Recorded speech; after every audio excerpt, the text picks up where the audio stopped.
শীত, গ্রীষ্ম, বর্ষা এই ঋতুগুলোর মধ্য থেকে কোনটা আপনার কাছে ভালো লাগে? জানতে ইচ্ছা করে আপনাদের কোন ঋতুটা পছন্দ। আসসালামু আলাইকুম, কেমন আছেন সবাই? আশা করি সবাই অনেক ভালো আছেন। আমিও আল্লাহর রহমতে বেশ ভালো আছি। আমি বলবো আজকে আমার পছন্দের কথাটা। আমার কাছে শীত সিজনটা খুবই ভালো লাগে।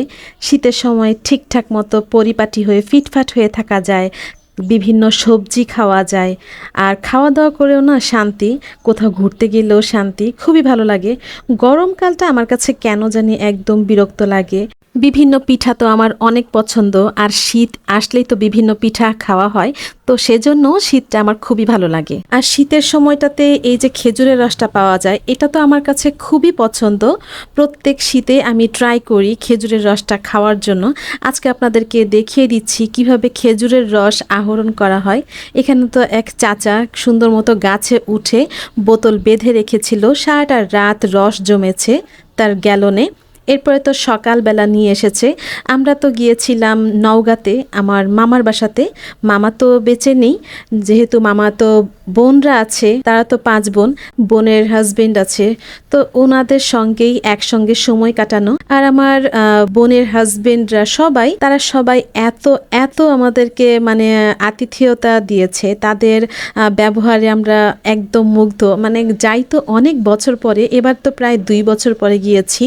তো গিয়ে মানে সবার একদম আতিথেয়তাতে একদম মুগ্ধ হয়ে গিয়েছি। জানে যখন যে আমরা খেজুরের রসটা পছন্দ করি, তারা তাদের দিক থেকে সর্বাধিকভাবে চেষ্টা করেছে যেন আমাদেরকে ডেইলি খেজুরের রসটা খাওয়াতে পারে। এই তো এখানে চাচা তার গ্যালন থেকে টলটলে ফ্রেশ একদম রস দিয়ে দিচ্ছে। এই রসটা পরে আমরা বাসাতে নিয়ে ছেঁকে খাবো। যেহেতু আমার মামাতো বোনেরা ব্যস্ত আছে, তো আমি এখানে রসটা কালেক্ট করে ঘরে রেখে দিব। আর সকাল সকাল গ্লাসে নিয়ে খেজুরের রস খাওয়া, তারপর আবার এত সুন্দর প্রকৃতির মধ্যে, ভাবা যায় যে কত ভালো লাগে। আমার কাছে তো খুবই ভালো লাগছিল। একদম ঠান্ডার মধ্যে এই রস খাওয়ার মজাই আলাদা। আপনারা এইবার এই শীতে কে কে খেজুরের রস খেয়েছেন সেটা কিন্তু অবশ্যই জানাবেন। নাস্তাতে দিয়ে দিয়েছে ভাপা পিঠাটাও খুবই মজা হয়েছিল। যেমন সুন্দর করে বানিয়েছে আমার মামাতো বোন, সেরকমই খেতেও অনেক মজা হয়েছে। সারাটাক্ষণ খাওয়া দাওয়া এটার উপরেই ছিলাম। আর খেজুরের রসের পায়েস কে কে খেয়েছেন জানাবেন কিন্তু। আমি মনে হয় এই প্রথমই খেলাম খেজুরের রসের পায়েস। সেখানে তো খেজুরের রস অ্যাভেলেবেল, সো তারা পায়েস বানিয়েছে। পায়েসটাও ছিল খুবই খুবই মজার। আমার মামাতো বোনদের সঙ্গে এত এত মজা করেছি এবার আমরা যতক্ষণ একসঙ্গে ছিলাম। আড্ডা, গল্প, মজা মাস্তি সব কিছুই ছিল। সেই সময়গুলো না এখন খুব মিস করছি। খুব অল্প সময় থাকা হয়েছিল, যেহেতু বিভিন্ন জায়গাতে বিভিন্ন আত্মীয় স্বজন আছে, সবার বাসাতে গিয়ে দেখা সাক্ষাৎ করা, সবাইকে সময় দেওয়া। তো দেখা যায় একজনের বাসাতে বেশি দিন হয়তো থাকা হয় না, তারপরও চেষ্টা করেছি মামাতো বোনদেরকে যথেষ্ট সময় দেওয়ার। আর এই যে রাজশাহীর বিখ্যাত সেই কালাই রুটি, এই কালাই রুটিটা কিন্তু আমরা খুবই পছন্দ করি। যারা যারা উত্তরবঙ্গে আছেন তারা তো এটার সঙ্গে খুবই পরিচিত, আর যাদের কাছে একদমই নতুন তারাও কিন্তু আমাকে কমেন্টে জানাবেন। এখানে ধনেপাতা ভর্তা আছে, বেগুন ভর্তা আছে, এগুলো দিয়েই আমরা কালাই রুটিটা খাই। সঙ্গে আবার পেঁয়াজ, তারপর শুকনো মরিচের একটা মিক্সড একটা চাটনি থাকে, সেটা দিয়েও আমি খাই বা আমরা খাই। আমি যে কথা বলছি আমার এখনো মাউথ ওয়াটারিং। তো এখানে আমি কয়েকটা দিনের ক্লিপগুলো নিয়েছি, ভিডিও ক্লিপগুলো, সেগুলোই আমি একসঙ্গে অ্যাড করে দিয়েছি।